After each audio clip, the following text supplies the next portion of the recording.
Jai Hind children, welcome back in SST module class. Hope you all are doing good. Children, this is the first module on the chapter The United Nations. So let's start.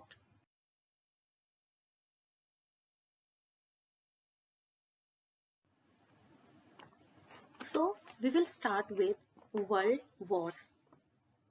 World War I broke out in August 1914.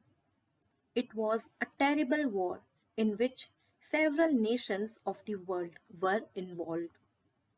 The war started in Europe when the industrialized nations of the world became jealous of each other's powers.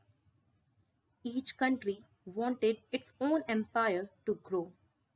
Millions of soldiers and other people were killed. Cities were destroyed, and there was a severe shortage of food. After a few years of peace, World War II broke out in September 1939. It ended in 1945 after USA dropped atomic bombs over two Japanese cities, Hiroshima and Nagasaki. The loss of life and the destruction of cities in World War II was much greater than in World War I.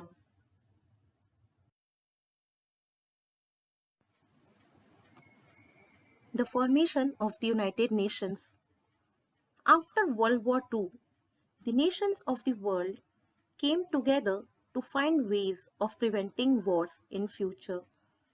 The tremendous destructions and misery of the two wars had made them wiser. As a result, the United Nations was born in the year 1945.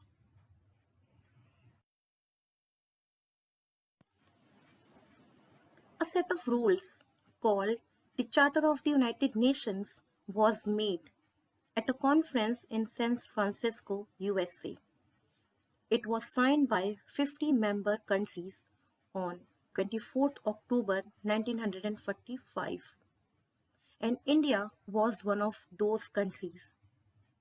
Today, 193 countries are members of the United Nations. South Sudan is the newest country to join the UN.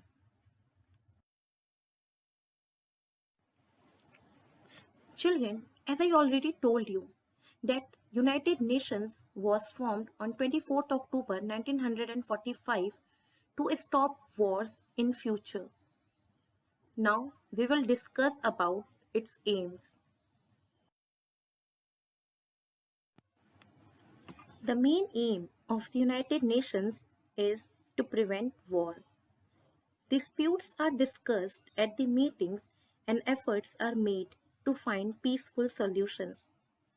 Sometimes, when there is danger of war between two nations, the UN sends a military force called the Peacekeeping Force to prevent wars. UN also works to develop friendly relations between nations.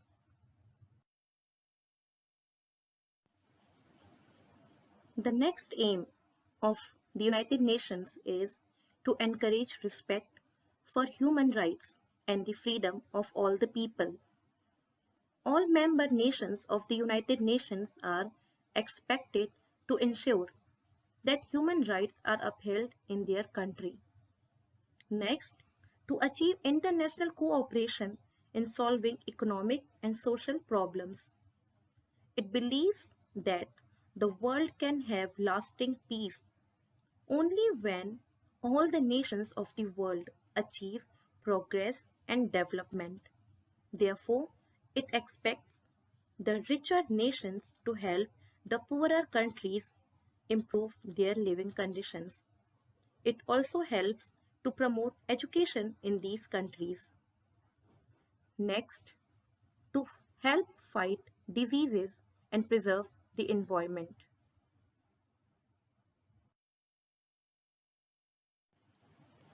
Thank you so much, children. Please Read the topics of the chapter The United Nations. Now, leftover part of the chapter we will be discussing in the next module. Thank you.